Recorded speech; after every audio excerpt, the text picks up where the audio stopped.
한 청년이 참 인생에서 있을까 말까 한 기구한 경험을 하게 됩니다. 이 청년은 국내 유수에 다 들어가고 싶어 하는 대학에 들어갔습니다. 근데 자기가 원하는 전공을 하고 싶었던 거죠. 그래서 또 수능을 준비했습니다. 시험을 앞두고 느닷없이 포항에서 지진이 난 거죠. 뭐 있을까 말까 하는 일 아닙니까? 근데 더한 일이 생긴 겁니다. 그때 포항에서 지진이 일어나서 수능을 일주일 미뤘죠.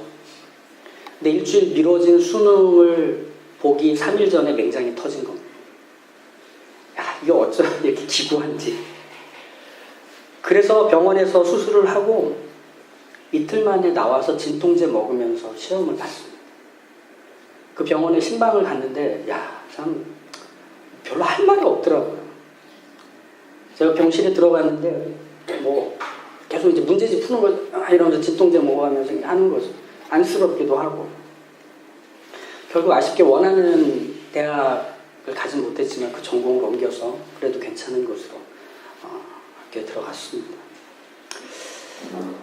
세상에서는 이 청년에게 벌어진 그런 말도 안 되는, 나에게는 일어났으면 안 되는 그런 일들이 생길 때 뭐라고 합니까? 재수없는 붙었다고 그러죠. 재수없는 붙었다고 하죠. 운이 지지리도 없는 박복한 인생이 아마 그런 걸 겁니다. 뭘 그렇게 다 걸리나 하는 거죠. 이것처럼 자기 계획, 자기 실력, 의지로 강하게 무언가를 밀어붙였는데 말도 안 되는 변수 때문에 옆으로 확 꼬꾸라질 때 우리는 운이 없었다고 합니다. 이런 일을 당하고 나면 사람이 어떻게 되냐면 운에 대해 민감해집니다. 그래서 오늘의 운세를 보고 그리고 점을 치고 미신적인 그런 요소들에 민감해지기 시작합니다. 왜? 안전하게 최대한 그런 것들로부터 멀어지기 위해서. 에이 그런 게 어딨어 하는 사람들이 그런 일을 겪고 나면 그런 것들에 대해서 눈이 떠집니다. 그런데 이런 미신은 자신을 구렁텅이에 가둬둬 버립니다. 이게 미신의 특징입니다. 일이 잘 되면 좋은 부적을 써서 그리고 오늘의 운세대로 돼서 점쟁이가 용해서 그렇다고 생각합니다. 그럼 잘 안 될 땐 뭐라고 생각을 할까요? 나 때문이라고 생각합니다. 내 정성이 부족해서 내가 그때 더 비싼 부적을 샀어야 되는데 더 실력 있는 점쟁이를 찾아갔어야 되는데 그 내라는 복비를 안 냈더니 할아버지 신의 노여움을 사서 내가 이렇게 됐구나 이렇게 생각을 합니다. 잘못은 다 나한테 잘 되면 다 그쪽 탓이고 안 되면 다 내 탓으로 돌리는, 즉 내 탓의 구렁텅이 안에 확 갇히는 겁니다. 근데 이 미신이라는 것, 이것은 날 책임져 주고 싶은 마음이 하나도 없습니다. 만약에 정말 미신이 날 책임져 주고 싶다면 내 탓으로 돌리는 것까지도 끌고 와서 걱정하지 마, 내가 그것도 해줄게 라고 해줘야 됩니다. 하지만 할아버지 씨는 그렇게 안 합니다. 조자경 씨는 그런 거 안 합니다. 인천에 메가더신도 있다는데. 오늘 우리가 읽은 이 말씀 21절을 보면 날 책임져 주는 분에 대한 소개가 나옵니다. 이렇게 되죠. 모든 정사와 권세와 능력과 주관하는 자와 이 세상뿐 아니라 오는 세상에 일컫는 모든 이름 위에 뛰어난 바로 그분이 우리를 책임져 주는 분이라 합니다. 부활하신 예수님을 말하고 있는 거죠. 하나님 보좌우편에 앉으셔서 모든 권세를 가지신 그 예수님 말이죠. 하나님께서 우리를 구원하실 때 우리를 그냥 구원하시고 그래 그 다음부터는 너네가 좀 알아서 하길 바래 물을 셀프 이런 식으로 하시는 게 아니었고 우리에게 가장 중요한 분을 주신 예수 그리스도죠. 모든 걸 가지신 그분을 우리에게 주시죠. 그럼 예수님은 어떤 분으로 우리 인생에 찾아오셔서 왕으로서 주인으로서 계시는가? 중심을 뚫고 가는 힘으로 계십니다. 마치 전쟁이 일어났을 때 가장 선두에 서서 달려가는 칼을 든 왕과 같이 우리 인생에서 그렇게 모든 것들을 뚫고 지나가십니다. 그 찬양하시죠. 예수님은 누구신가? 우는 자의 위로와 없는 자의 풍성이며. 기억하시죠? 이게 우리 예수님입니다. 우리가 생각하는 넘어가지 못할 벽과 곤란한 일들과 어려운 관계들을 예수님은 피해가지 않으시고, 그것까진 네가 하고 다른 거 할 땐 내가 도와줄게가 아니라 함께 뚫고 가십니다. 성벽을 부수려면, 성문을 깨고 들어가려면 그 성과 성문보다 더 단단한 쇠망치와 대포알이 있으면 됩니다. 예수님이 우리에게 그런 분이시라는 거죠. 하나님이 우리를 구원하실 때 그건 무슨 일이 일어난 거냐면 우리를 전혀 새로운 삶의 방식으로 살아가는 일에 옮겨놓으신 겁니다. 이게 우리가 받은 구원입니다. 그게 무엇이냐? 예수님을 가진 삶이죠. 예수님을 가진 삶이죠. 그럼 예수님을 가진 삶이란 무엇일까요? 예수님을 가진 삶이란 하나님이 계시다는 걸 날마다 인정하는 삶을 말합니다. 예수님을 가진 삶이란 하나님이 계시다는 걸 날마다 인정하는 삶이죠. 하나님이 내 인생에서 무슨 일을 하실지 우리는 잘 모릅니다. 우린 지금을 살 뿐이라서. 하지만 지금 거기 하나님 계시다는 거죠. 좋은 일이 생길 수도 있고 버겁고 고된 일들이 생길 수도 있습니다. 하지만 역시 하나님은 지금 거기 계십니다. 새로운 삶의 방식은 무엇이냐? 하나님께서 여전히 내 인생에 계신 것을 직면하며 사는 걸 말합니다. 하나님이 여전히 내 인생에 계신 것을 직면하며 사는 거죠. 예수님 생애가 그러셨잖아요. 십자가에 달려 돌아가실 때 예수님을 기억해 보십시오. 고통당하시고 죽어가십니다. 근데 거기 하나님이 계신 겁니다. 그래서 예수님이 뭐라고 하늘을 향해 외치십니까? 엘리, 엘리, 라마 사박다니. 나의 하나님, 나의 하나님, 어찌하여 나를 버리셨습니까? 라고 거기 계신 하나님께 말하고 있는 거예요. 이건 예수님뿐 아니라 우리가 겪는 삶의 자리에서의 비명이기도 합니다. 생각해 보십시오. 내가 거기 있고 하나님이 거기 계시면 그 문제는 거기 있으면 안 됩니다. 내가 거기 있고 하나님이 거기 계시면 그 사람은 거기 있으면 안 됩니다. 그러면 내가 없든지 그 문제가 없든지 해야 됩니다. 그런데 나도 있고 하나님도 있고 그 문제도 있는 거예요.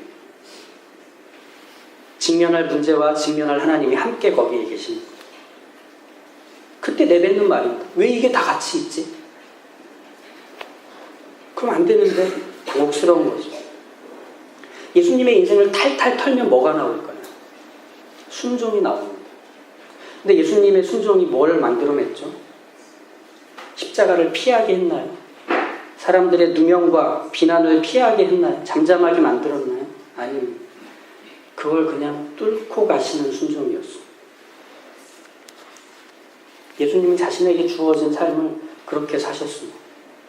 당신의 순종으로 하나님을 소개하고 하나님의 나라의 성격과 모습을 드러내셨지만 그게 예수님의 지금의 배를 불리게 하지는 않았습니다. 누명을 쓰게 될 사람들과의 사이를 해소시켜주지도 않았고 피곤하고 지친 무릎에 갑자기 힘이 생기지도 않았습니다. 피곤한 채로 하루를 사셨고 배를 줄인 채로 하루를 사시기도 했을 뿐이라는 겁니다. 이렇게 하나님을 소개하고 증거하고 알려도 예수님이 죽으실 그 십자가는 그 하루만큼 가까워졌다는 얘기입니다. 바뀐 게 없는 그 날. 우리가 새로워지는 삶, 그것도 마찬가지입니다. 우리가 하나님을 믿었다는 것, 구원을 받았다는 사실이 우리를 방어막을 씌워서 안전하게 지켜주는 게 아닙니다. 바로 거기 계신 하나님을 알게 할 뿐이죠. 이 지점에 교회가 함께 서 있다는 겁니다. 교회는 생산력이 탁월한 기관 아닙니다. 교회는 특별한 신적인 기능을 발휘하는 것도 아닙니다. 오히려 교회는 시대에 상당히 뒤떨어진 곳입니다. 오히려 교회는 먹고 마시고 쉬는 일이 있는 곳일 뿐입니다. 교회가 있다고 그곳 땅값이 오르진 않잖아요. 그죠? 교회가 있는 지역에만 유독 범죄율이 확 낮아지고 미세먼지나 황사도 없고 여름이면 교회 있는 데는 시원하고 겨울이면 교회 있는 데는 따뜻한 이런 일 없잖아요. 오히려 교회가 거기 있어서 소음 문제, 주차 문제로 주민들과의 싸움이 잦고 집값이 떨어질 수 있는 상황도 생기는 게 교회가 거기 있는 거 아닙니까? 그래서 발생하는 것 아닙니까? 그럴 때 이상한 거예요. 하나님의 일을 하는 곳인데, 복음이 선포되고 전파되고 진리를 지키는 곳이 교회인데, 거룩한 예배를 드리는 자리가 교회인데, 왜 그 교회는 그 귀한 일들을 감당하면서도 하나님이 자기 뒤로 감추지 않으시느냐 하는 겁니다.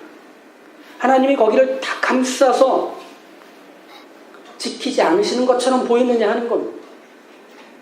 규모 있는 교회들은 주일마다 주차 문제로 주민들과 갈등을 겪습니다. 끊임없이. 자립하지 못한 교회들은 경제적인 문제가 해결되지 않아서 주변에 짐이 되고 스스로도 지쳐갑니다. 외국에서 선교사가 각고의 노력으로 교회를 세웠는데 폭탄 테러로 그 교회가 날아가고 사람들이 죽어나가는 일이 있습니다. 그때 우리는 당황합니다. 하나님이 하고 있는데,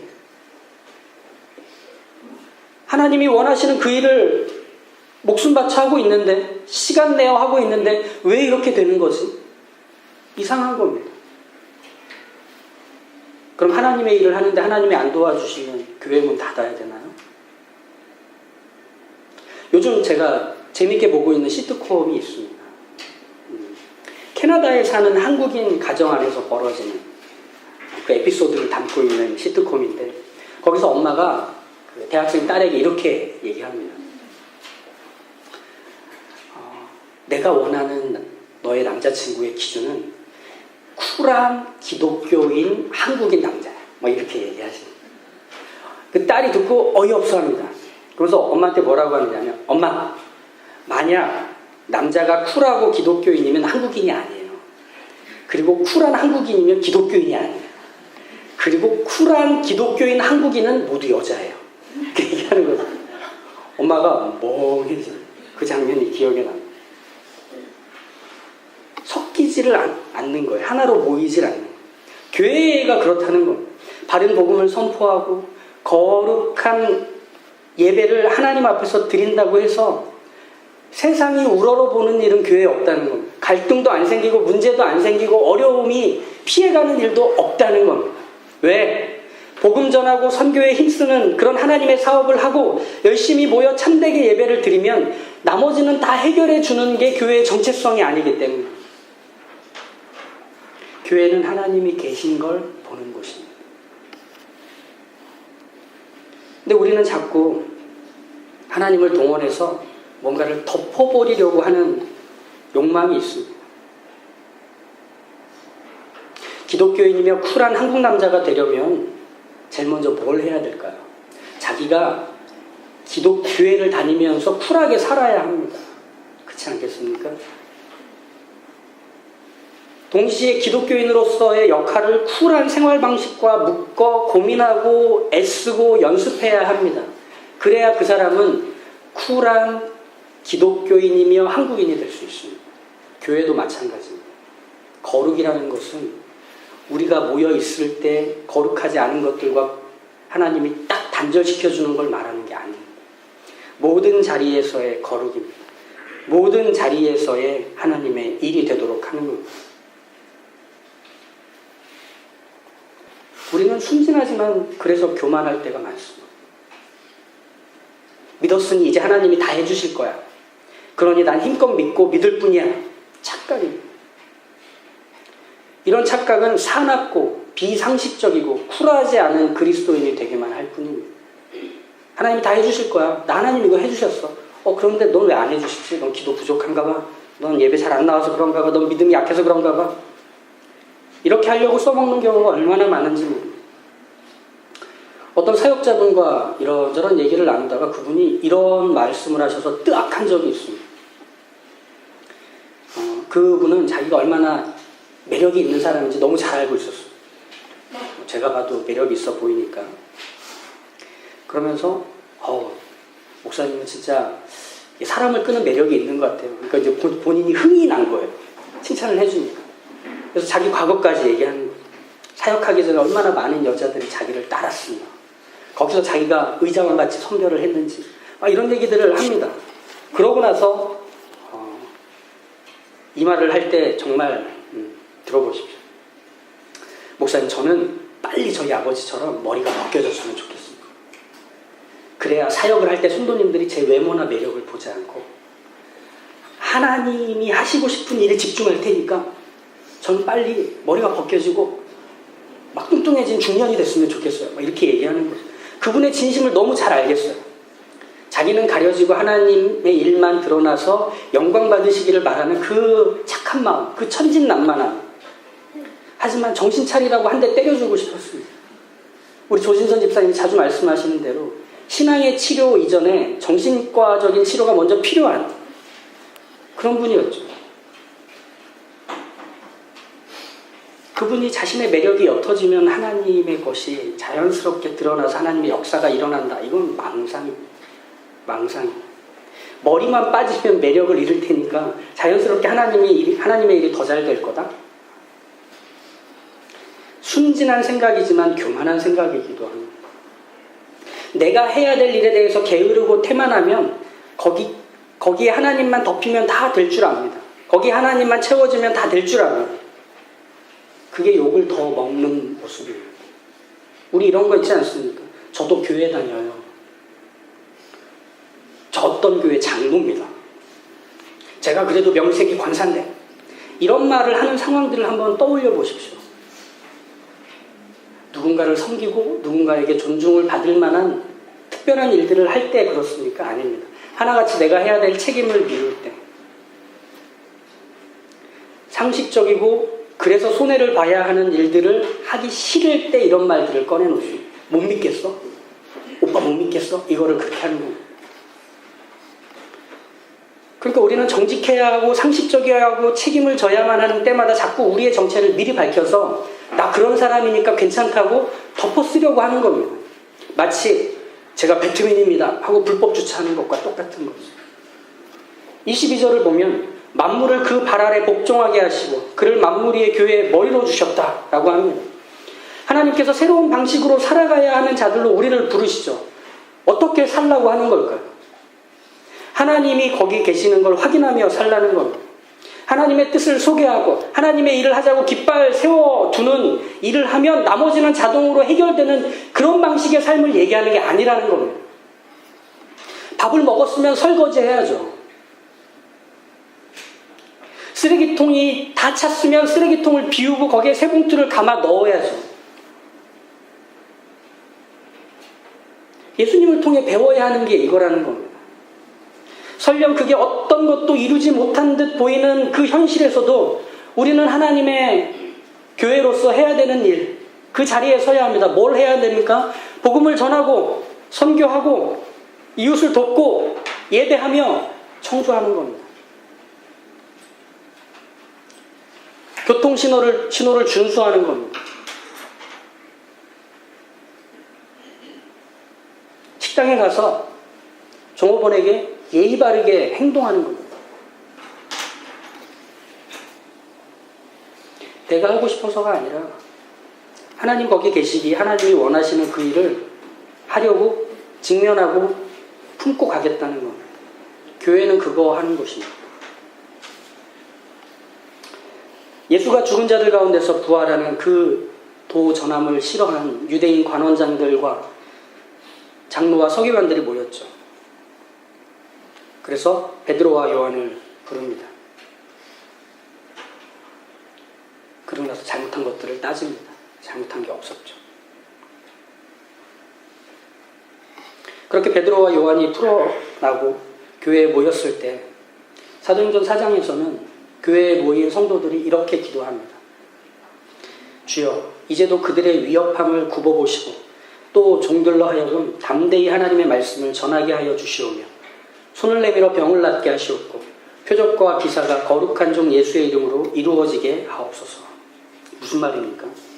하나님, 그 관원장들과 장로들과 그 종교 지도자들의 머리에서 벼락 하나만 떨어뜨려 주십시오.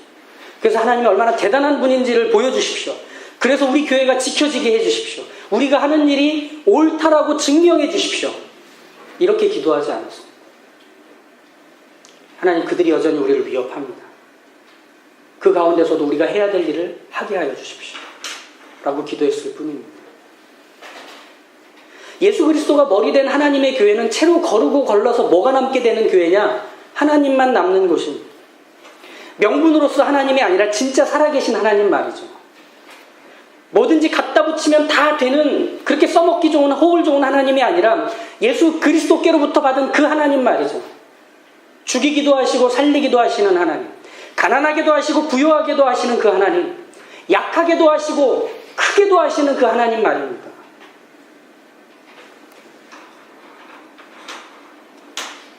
예수님은 세상을 향해, 죄인을 향해 새로운 시작을 알리는 총성이었습니다. 너희 예전에는 너희를 지켜주지 않는 것들을 의지하며 붙들며 도움을 받으며 너희 인생을 요리조리 피하며 살아왔다. 하나님께서 너희 인생 가운데서 얻어낼 만한 것이 거긴 없다. 너희 인생을 채로 걸러냈더니 하나님이 나오지 않는 이유는 하나님께서 하나님의 뜻을 이루며 하나님의 나라를 세울 때 거기서 너희는 피해갔기 때문이다. 이제 나로 소개되는 새로운 인생을 봐라. 내가 죽고 하나님이 드러나는 인생. 나를 통하여 하나님의 나라와 하나님의 뜻이 소개되는 인생. 너를 거르고 걸렀더니 하나님만 남게 되는 그런 영광된 인생이다라고 말하는 것입니다. 우린 그렇게 부름받아 새로운 인생으로 살게 되었습니다. 피해갈 수 없습니다. 도망칠 수 없고 안 할 수 없습니다.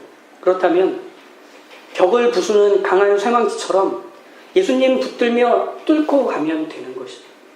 모든 만물을 다스리시는 그 왕 되신 주께서 우리를 다스리시고 우리 앞에 서시는데 질 수가 없습니다.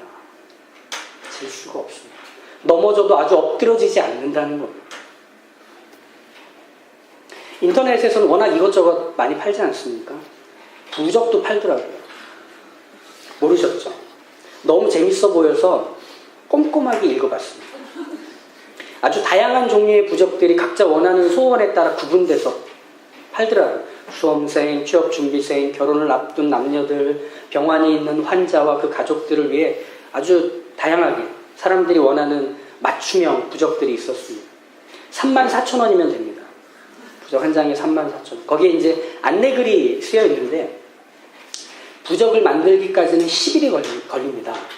그런데 빨리 받고 싶으신 분들은 글문 할아버지께 드리는 기도 시간을 빼고 7일 이내에 보내드리겠습니다. 그럼 누가 7일 이내에 받겠습니까? 거기에 기도가 사인되는. 그리고 또 그 밑에 안내문에는 부적을 쓰시는 도사님께서 직접 만든 부적을 여러 장 보태면 효과는 배가 됩니다. 묶음으로 사라는 거죠. 이게 제일 웃겼는데 이 부적의 효험 기간은 1년입니다. 1년 후에는 새 부적을 사셔서 새 효험을 받아 쓰셔야 합니다. 이렇게 써있는 거죠. 이렇게 영험한 34,000원짜리 부적을 사람들은 진지한 마음으로 두 손 모아 결제합니다. 왜 그럴까요? 자기가 살고 싶지 않은 인생을 피해가고 싶어서.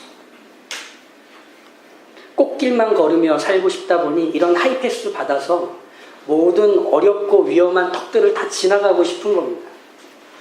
막힘없이 술술 달려가는 게 그거라고 여기는 거죠. 하지만 우리의 구원은, 또 교회는 거기서 멉니다. 우리가 믿는 구원자는 죽으셨잖아요. 죽음을 피해가지 않으셨잖아요. 모든 사람이 다 피하고 싶은 그곳을 향해 내던져지시고 거기에 다 부셔지셨습니다. 그리고 나서 그 위에 교회가 세워지죠. 교회는 부적 같은 걸로 내게 주어진 삶을 뒤집고 피하는, 그걸 배우는 곳이 아닙니다. 베드로와 요한이 관원들과 종교 지도자들에게 풀려났을 때 무슨 기도를 했는지 기억해 보십시오. 왜 하나님은 이렇게 우리를 그냥 두십니까? 나 잘 되려고 이러는 겁니까? 왜 병자는 쑥쑥 잘 고치시면서 관원들 목은 안 꺾어주십니까? 유대의 종교 지도자들 집안을 쑥대밭으로 만들어 주셔야 우리가 하고 있는 일이 맞다는 걸 보일 수 있는 것 아니겠습니까? 라고 하나님께 기도하지 않았습니다. 하나님, 저희는 계속 저희에게 주어진 각자의 현실 속에서 예수님이 사셨던 모습대로 살아가겠습니다. 그래서 세상이 저희를 갈고 흔들어내서 하나님만 우수수 떨어지도록 하나님 저희를 사용하십시오. 저희가 그 일하며 포기하지 않도록 잡아주십시오. 이 기도를 했을 뿐입니다. 그 성도들이 그렇게 기도할 때 무슨 일이 일어납니까? 모인 곳이 진동하며 그 자리에 모인 사람들이 성령이 충만하여집니다. 그래서 여전히 그들을 위협하는 사람들 사이에서 담대히 하나님의 말씀을 전하였다라고 성경을 쓰고 있습니다. 왜 교회가 이 땅에 있습니까? 세상과 맞서기 위해 있습니다. 세상에 맞서서 뚫고 가는 사람들이 여전히 이 땅에서 살고 있고 그들이 무리를 짓고 살아낸다는 걸 보이기 위해서 있는 겁니다. 세상이 만들어 놓은 기준과 가치와 원칙과 그 체계 안에서만 사는 게 사람다운 거라고 말할 때 그렇게 사는 게 아니라고 보여줄 삶의 방식을 가진 사람들이 살아가는 걸 보이라고 교회는, 성도는 주어진 현실을 사는 것입니다. 없던 교회가 세상에 생겼죠. 충분한 교회, 우리 교회입니다. 이제 우리 시작합니다. 놀라지 마십시오. 인원이 늘지 않고 사람들이 알아봐 주지 않고 원하고 바라는 대로 성과를 내지 못해도 그게 우리가 틀려서라거나 실패해서가 아닙니다. 우리에게 주어진 과정이며 우리에게 주어진 지금이며 우리에게 주어진 하나님이 계심을 확인하는 여기라서 우린 그거 담아낼 수 있습니다. 우린 그거 안고 갈 수 있습니다. 우린 그 자리에서 포기하지 않을 수 있습니다. 우리 교회의 머리가 그리스도이기 때문에 이미 승리하신 예수님이 다스리는 교회가 이 땅에 있다는 걸 우리는 그렇게 보일 수 있습니다. 그러니까 도망치거나 우회하거나 지는 법을 배우는 자리에서 이제는 돌아설 필요가 있습니다. 우린 우리가 가야 할 길을 묵묵히 가면 됩니다. 하나님이 우리 교회에 허락하신 그 모습 그대로 빚어가는 과정에 우리가 함께 팔짱을 끼고 한 걸음씩 한 걸음씩 내딛어 가면 될 뿐 그걸로 하나님이 영광 받으시겠다 하시는 이 머리 대신 그리스도를 의지하여 가는 담대한 걸음이 자신 있는 걸음이 우리가 되어서 하나님께서 이 교회를 통해 영광 받으시기까지 우리가 맞잡은 손을 놓지 않고 이 믿음의 길을 넉넉히 갈 수 있기를 간절히 원하는 우리 충분한 교회 지체들 모두가 되셨으면 좋겠습니다. 기도하겠습니다.